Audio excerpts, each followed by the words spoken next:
being really sincere when I say this, but I think a lot of people have successfully figured out that it's much easier to like attack a person's character rather than like tackle the argument in and of itself. Also, apparently Asmongold agreed with me. Yeah, Let's take I'm a going to look. be honest. I think he was right about pretty much everything. I got to pee real quick. I think this was good. This is really good. And I feel like also it's an example of like, if you build it, they will come. The reason why people have moved away from like progressive policies in the Democratic Party is they feel like the party's not made for them. Yeah, I'll link y'all the video. Yeah, honestly, it made sense. Yeah, no, for sure. And I think that's really what happens more than anything. I just want to see them win. Now, if you build Blue Sky, well, I mean, there's some people that are at Blue Sky for sure. And does the right need a view? No, they don't. This is the thing, is that if you create something worth fighting for, you don't need to pay people to fight for it. They'll do it for free. That's the thing, is a lot of the people that were like, you know, for example, a lot of the people that were like going to like the Kamala rallies, they were getting paid like, you know, tens of millions of dollars, right? Or at least millions of dollars to do that. So it's really not a surprise that would happen. Both parties have changed so much in the last 5, 10, or 20 years. Yeah, sure. But the right has the view, and it's the view of driving people to the right. Yeah, exactly. And younger generations are brainwashed by social media. Well, older generations are brainwashed by mainstream media. Like, I don't really think that's a very, like, this isn't really much of a conversation, is it? But anyway, I think that the big problem is that young guys get demonized by the left, and they get demonized by the left for doing things that young guys like doing, like being abrasive, saying obnoxious things, being aggressive. And also, I think the main issue, I think, for a lot of guys, and I don't know about you guys, right? But it's like what I was saying before about the identity politics. The moment that I see advantages that are given to like women explicitly, I'm immediately never going to support that, because I'm not a woman and I don't want to see somebody be given advantages based off of their identity. Straight up, that's simple. And so if there's a group of people that are doing that, I will always go against them. Why would I support somebody who's you know, actively trying to make things worse for me? It's so simple.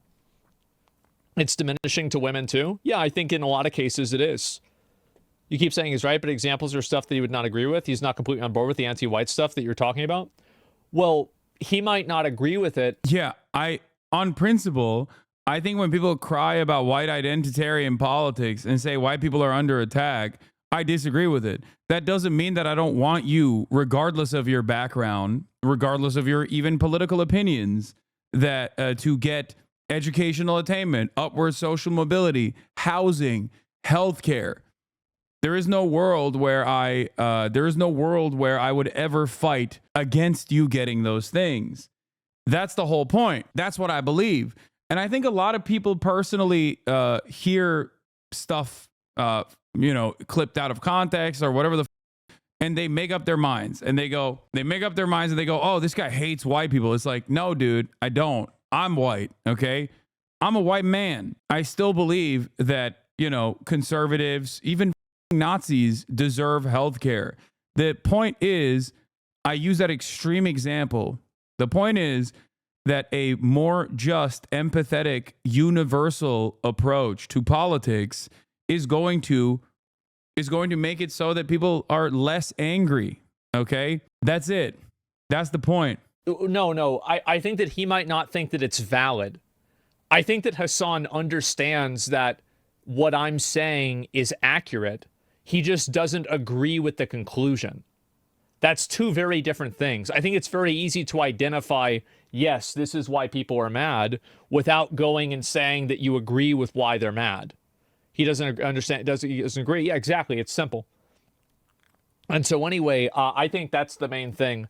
And so the moment that, and I feel like, again, when you see people that are getting preferential treatment, or especially like on Twitch, this has happened a lot, where people have said negative things like, you know, calling people crackers, etc., and not getting in trouble for it. I mean, I got banned for calling people crackers.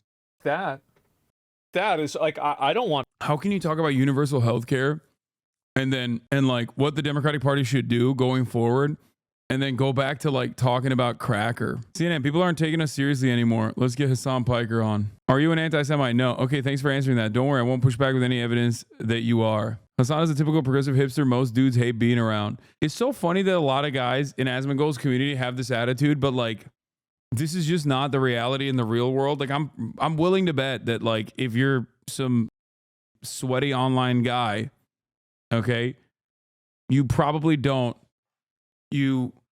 I suspect, are probably not going to be able to hang out with the very same people that I can very easily hang out with. You know, a lot of even right-wing people, they ask him what his thoughts are about 9/11. These people have no friends. Source, I was one.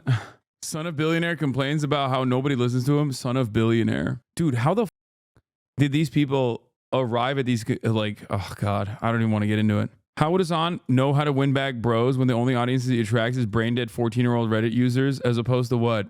This guy being a 45-year-old Reddit loser? The whole intro of him being very broy is the most forced and telegraphed move ever. I think this is what I mean as far as like political polarization has caused people online to basically refuse to reckon with the truth that is in front of their eyes. If you look to someone like myself who works out every day, who participates in athletic competitions and shit like that, and is like, you know, a fairly broy dude, and you go, no, actually, he's not. He's weak because of his opinions, his politics. You've lost sight of like what is directly in front of you, and you're only, dude, I'm banning that one chat GPT bot that keeps asking the weirdest questions. Push by Twitch, push by CNN, push by DNC. What kind of privilege is this? Why would you go to Piker for advice on how to get men back when he's widely hated by men? I think that there is a real crisis of confidence among men. You know, that's true. There's a real crisis of confidence among men. More Azan Glazing, part 1. Hasan is literally single-handedly carrying the left-wing media base for men on the internet. Let's just face it, Trump fully sweeped young men this last election. There was no contest. Gen Z men went right-wing. I all know that a lot of Gen Z, a lot of young people just simply don't vote. But the ones who do are going out of their way to look for media that will inform their decisions. The problem with young men today is that the majority of the content that they are consuming is embedded with right-wing rhetoric. You want self-help, you got Andrew Tate. You want entertainment, you have Strawberry Park, you have Pop the Balloon, you have those little like sad boy men loneliness edits on TikTok. You want politics, you have the Whatever podcast. Literally all men have to turn to for entertainment is right-wing shit. And it's the shit that's like subliminally coded. Like it's the stuff that won't outwardly say True. Trump 2024. They will like push stereotypes and push rhetoric that almost subliminally say to you, vote Trump. What makes this problem? And it's really funny because all the while, the very same people that are progressive are like trying to put a fine tooth comb on every little thing that I say to find disagreements, to find like marginal disagreements with me, when in fact, like, and to say that I'm a bad person, when in fact, like, right-wing media is so dominant and they do not give a single shred of a they do not care at all. Like it's pretty wild where like you have so many different people online on the supposedly like progressive side of things that are just like, you know, this Hasan guy, he sucks, he's a piece of shit. I don't like him because I misunderstood something that he said, or I saw a clip out of context. If you're relying on him, you're doomed. Destiny's smarter than him. Hasan only got to where he got because of money and looks. Bro said it's okay to say the N-word, but cool, debate him. Oh, that's amazing. It's so crazy how educated people fall for a lunatic like Hasan. As a right-winger, Destiny is miles ahead of him. Of course. Oh my God. That's so funny. That is, I mean, look, back in the day, these comments used to be a dime a dozen, right? It used to be very commonplace, but there was never this kind of like active pushback against it. So I'm glad that some of y'all are out there doing the Lord's work. Okay? Because Jesus Christ, dude, this dude basically got away with just like brigading every mention of me for so goddamn long. Anyway, they got email alerts for when Hasan gets mentioned. I don't know how they find it. I guess it's because they're hate watching here. So when I look at it, they just know where to swarm. It's in their best interest to not talk about you know who at the moment. Most validate ego. No, it's good. It's good to highlight content like this on the stream, especially in the beginning of the broadcast, because honestly, you guys might be like, oh, you're satiating your unquenchable thirst for love and admiration from people. But the reality is I'm happy to highlight and signal boost stuff like this. I'm happy to highlight and signal boost stuff like this and you know, urge people to do stuff like this more frequently. And it has nothing to do with necessarily with my ego. I mean, I'm sure it feels good, but I think overall, you know, there's a lot of negativity outside of this space in a lot of the you know, politically adjacent commentary spaces, like debate spaces, because they've been just like completely brigaded into oblivion. So I'm glad that there's like this kind of stuff out there as well.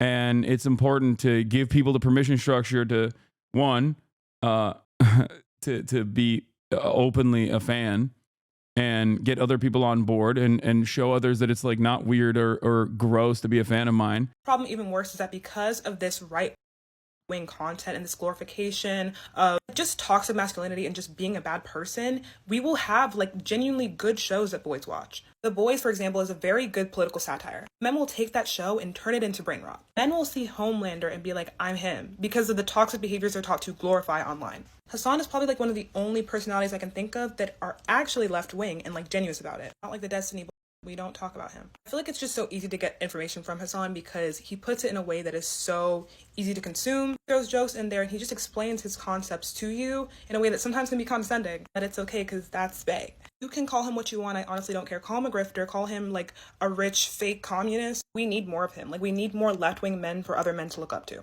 because we know they don't like to listen to us or anyone who. This person gets it. Like they get it. But yeah, I think what a lot of people have very successfully done. I'll be honest. I'm being really sincere when I say this, but I think a lot of people have successfully figured out that it's much easier to like attack a person and try to establish some semblance of like hypocrisy in their operations, because most people, you know, hypocrisy bait pretty hard and that's what people respond to. And it's much easier to just attack a person's character rather than like tackle the argument in and of itself. And a lot of people in this community don't understand it. A lot of people personally don't understand that in this community. They don't understand the importance of like propaganda and positive PR. And they just kind of cast it aside and they're like, whatever, who cares? And then they're shocked when there's so much hatred out there, even against them. You say, I really didn't like you. I'm a Brit and you pissed me off when you celebrated the Queen dying. I'm not even a royalist. It just rubbed me the wrong way, but getting past that was a really good decision, not gonna lie. I mean, yeah, I hope you understand why I'm gonna make fun of the Queen dying, right? Like that's a queen. Like that's a relic of the monarchy, right?